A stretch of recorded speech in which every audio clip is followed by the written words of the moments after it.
இந்த சேனலோட 90,000 people serious investors travel பண்ணிக்கிட்டே இருக்கீங்க. எல்லா வீடியோவும் பார்க்குறீங்க. உங்களுக்கு எத்தனையோ கேள்விகள் வரும். இந்த கேள்விகளை கேட்கணும்னு தோணும். ஆனால் அதெல்லாம் கமெண்ட்டில் போய் கேட்க கூச்சமாக இருக்கலாம். பர்சனல் கொஸ்டின்ஸாக இருக்கலாம். இந்த எல்லா கேள்விகளையும் நீங்கள் எங்கிட்ட கேட்கணுன்னாக்கா ஆஸ்க் மைல்ஸ்டோன்ஸ் டு வெல்த் எனிதிங்ன்ற என்னுடைய ஒரு ஹெல்ப்லைன் இருக்குது. AMA அப்படின்னு நம்ம சொல்கிறோம். அந்த ஹெல்ப்லைனில் நீங்கள் இந்த கீழே இருக்கிற ஃபார்மை ஃபில்அப் பண்ணி ரெஜிஸ்டர் பண்ணிவிட்டு நேரடியாக எங்கிட்ட நீங்கள் பேசலாம், கேள்விகளை கேட்கலாம். எனக்கு தெரிந்தவரை முடிந்தவரை உங்களுக்கு பதில்களை சொல்கிறேன். ஸோ அந்த காலத்திலேயே நம்ம தொடர்ந்து பயணிப்போம். ஒரு சின்ன ஊர்லேருந்து ஒரு பெரிய நகரத்துக்கு மாறி வேலைக்கு சேர்ந்து நம்ம லைஃப் சேஞ்ச் ஆகும்போது என்ன ஆகுது? ஃபஸ்ட்டு வருமானம் பெருகுது, அதே சமயத்தில் செலவும் அதிகமாக இருக்குது.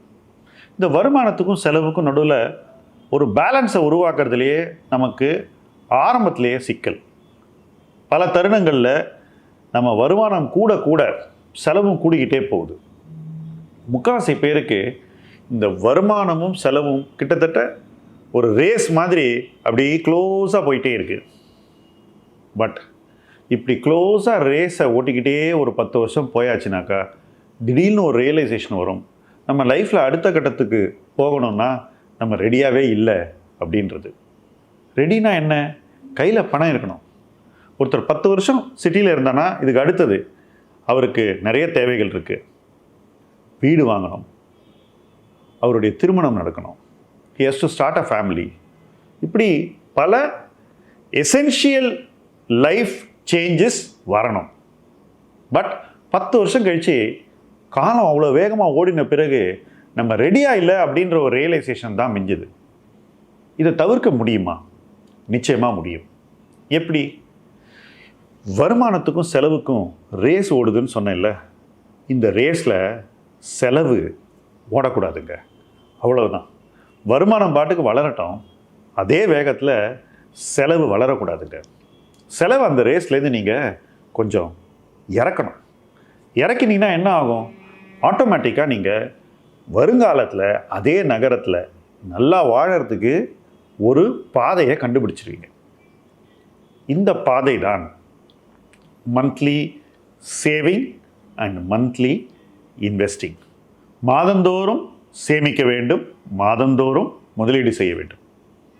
இதை பண்ணால் என்ன சார் ஆக போகுது? அதுக்கு நான் என்ஜாய் பண்ணலாமே அப்படின்ற கேள்வி தான் இன்றைக்கி பலருக்கும் இருக்குது.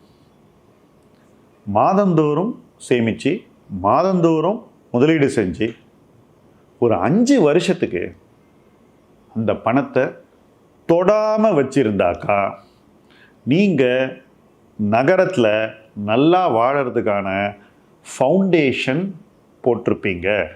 அந்த அஸ்திவாரத்தின் மேலே நீங்கள் இன்னும் நிறைய விஷயங்களை செய்ய முடியும். இந்த ஃபவுண்டேஷனே இல்லாமல் தான் செலவுக்கும் வருமானத்துக்கும் ரேஸ் விட்டவங்க 10 வருஷத்தை வீணடிச்சிடுறாங்க. சரி, வீணடித்தவங்களுக்கு என்ன சார் வழி அப்படின்ற ஒரு கேள்வியும் வரலாம். இப்போ ஆரம்பித்தா கூட அவங்க அடுத்த 5 வருஷத்தில் ஒரு பெட்டர் பிளேஸுக்கு போயிட முடியும். ஏன்னா இன்றைக்கி கூட அவங்க வருமானம் 10 வருஷம் கழித்து வளர்ந்துருக்கு. செலவை இந்த ரேஸ்லேருந்து அவங்க கொஞ்சம் இறக்கி வைக்கணும். இது நிறைய பேருக்கு ரொம்ப கஷ்டமாக இருக்குது. ஏன்னா செலவு பண்ணுறதுங்கிறது அவங்களுக்கு ஒரு ஹேபிட் ஆகிடுச்சு. எப்போவுமே ஒரு விஷயம் நமக்கு ஹேபிட் ஆகிடுச்சுன்னா அதை நம்ம நிறுத்துறதோ அதை நம்ம லைஃப்பை விட்டு வெளியே தள்ளுறதோ ரொம்ப கஷ்டம். Spending is a bigger habit. இன்னைக்கு இதுதான் அவங்களுடைய பிரச்சனை. அப்போ அந்த ஹேபிட்டை நம்ம மாற்றணும். Saving is a positive habit. அந்த ஹேபிட்டை லைஃப் உள்ள கொண்டு வரணும். Investing is a powerful habit. அந்த ஹேபிட்டை நீங்கள் இன்னும் வேகமாக வளர்க்க வேண்டும். நிறைய பேர் என்கிட்ட சொல்லுவாங்க, சார் நான் ஷேர் வாங்கி விற்கிறேன் சார், இன்வெஸ்ட் பண்ணுறேன் அப்படின்னு சொல்லுவாங்க. இப்படி சொல்லும்போது நான் கேட்கக்கூடிய கேள்வி, ஒரு ஷேர் வாங்கினா எவ்வளோ நாளைக்கு பிரதர் வச்சுருக்கீங்க அப்படின்னு. சார் எப்படி மாதம் மாற்றிக்குவேன் சார். ஒரு ஷேரை விற்றுட்டு இன்னொரு ஷேர் வாங்குவேன் சார், அப்புறம் இன்னொரு ஷேர் வாங்குவேன் சார், அப்புறம் இன்னொரு ஷேரு. அப்பப்போ ஏதாவது ஒரு ஷேர் வாங்கி ஏதாவது ஒரு இன்வெஸ்ட்மெண்ட் பண்ணி அதில் பைசா பண்ணிவிட்டு மறுபடியும் இன்னொரு ஷேர் வாங்குவேன் சார். இதுதான் அவருடைய விளக்கமாக இருக்கும். நான் சொல்லுவேன், பிரதர் நீங்கள் பண்ணுறது ட்ரேடிங், இது இன்வெஸ்ட்மெண்ட்டே இல்லை. இன்வெஸ்ட்மெண்ட்னா நீங்கள் வாங்கின ஒரு விஷயத்தை 5 வருஷத்துக்கு உங்களால் வச்சுக்க முடியணும். நீங்கள் 5 மாதம் கூட வச்சுக்கிறது இல்லை. பல நேரங்களில் 5 நாள்லேயோ 5 வாரத்துலேயோ வித்துடுறீங்க. இது எப்படி பாஸ் இன்வெஸ்ட்மெண்ட்டு?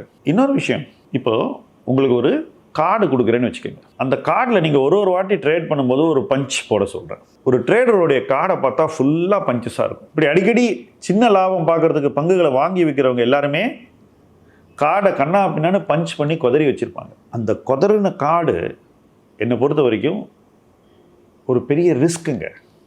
ஏன் தெரியுமா? நிறைய முடிவுகள் எடுக்கும்போது தவறுகள் வருவதற்கு நாமே வாய்ப்புகள் கொடுக்குறோம். இப்போ நான் இதே மாதிரி நபரை 5 ஆண்டு கால இன்வெஸ்ட்மெண்ட் பாதையில் கொண்டு போகும்போது ரொம்ப குறைவான பஞ்சஸ் தான் முடிவுகள். அதாவது எதை வாங்குறதுங்கிறது ரொம்ப குறைவான பஞ்ச். அதுலேயே தொடர்ந்து கவனமாக முதலீடு பண்ணிக்கிட்டே போகிறது தான் நம்மளுடைய வழி. எப்படி இன்வெஸ்ட் பண்ணுறோம்? கீழே வரும்போதெல்லாம் இன்வெஸ்ட் பண்ணுறோம். அதுக்கப்புறம் என்ன பண்ணுறோம்? ஒன்றும் பண்ணுறதில்ல. ஸோ நம்ம ரிட்டர்னை உருவாக்குறது மட்டும் இல்லாமல் ரிட்டர்னை உருவாக்குன இடத்துல நிறைய நேரம் தங்கி இருந்து லாபத்தை அனுபவிக்கிறோம். அந்த லாபம் தான் நமக்கு கேபிட்டலை ப்ரொடியூஸ் பண்ணி கொடுக்குது. ட்ரேடிங் நமக்கு கேபிட்டலை ப்ரொடியூஸ் பண்ணாது. இது ஒரு மியூச்சுவல் ஃபண்டில் பண்ணும்போது அந்த மியூச்சுவல் ஃபண்ட் பண்ணுற ட்ரேடிங், அந்த மியூச்சுவல் ஃபண்டுக்கு வர டிவிடெண்ட், இது எல்லாமே டேக்ஸ் ஃப்ரீ. வேற நீங்கள் தனியாளாக அக்கௌண்ட் ஓப்பன் பண்ணி ஷேர் வாங்கி விற்றீங்கன்னா நீங்கள் சம்பாதிக்கிற ஒவ்வொரு ரூபா ஷார்ட் டேர்ம் கேபிட்டல் கெயினுக்கும் நீங்கள் வருமான வரி கட்டணும். உங்களுக்கு வர ஒரு ரூபா டிவிடெண்டுக்கும் நீங்கள் வருமான வரி கட்டணும்.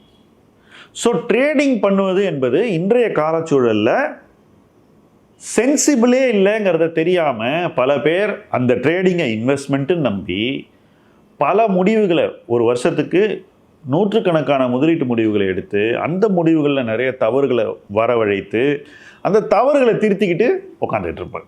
நான் நினைப்பேன், இதை நம்மளும் ஒரு நாள் பண்ணல ஆரம்ப கட்டத்தில். அதனால் நமக்கு என்ன கிடச்சிது? புத்தி கொள்முதல் தான் கிடச்சிது.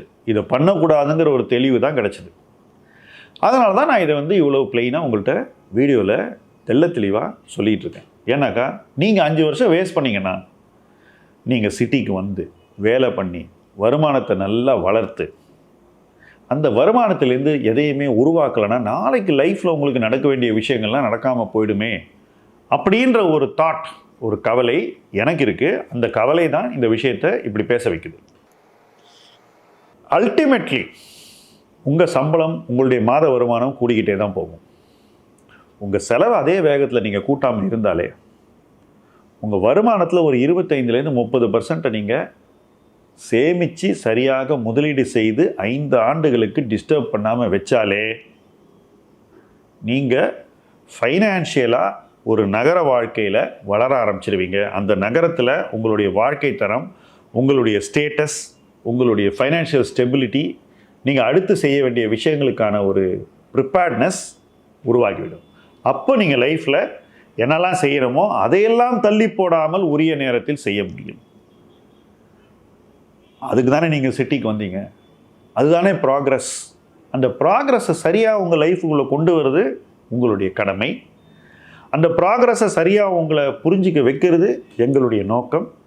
எங்களுடைய நோக்கம் உங்களுடைய கடமையும் நிறைவேற இணைந்து பயணிப்போம். முதலீட்டு களம் உங்கள் களம். நன்றி.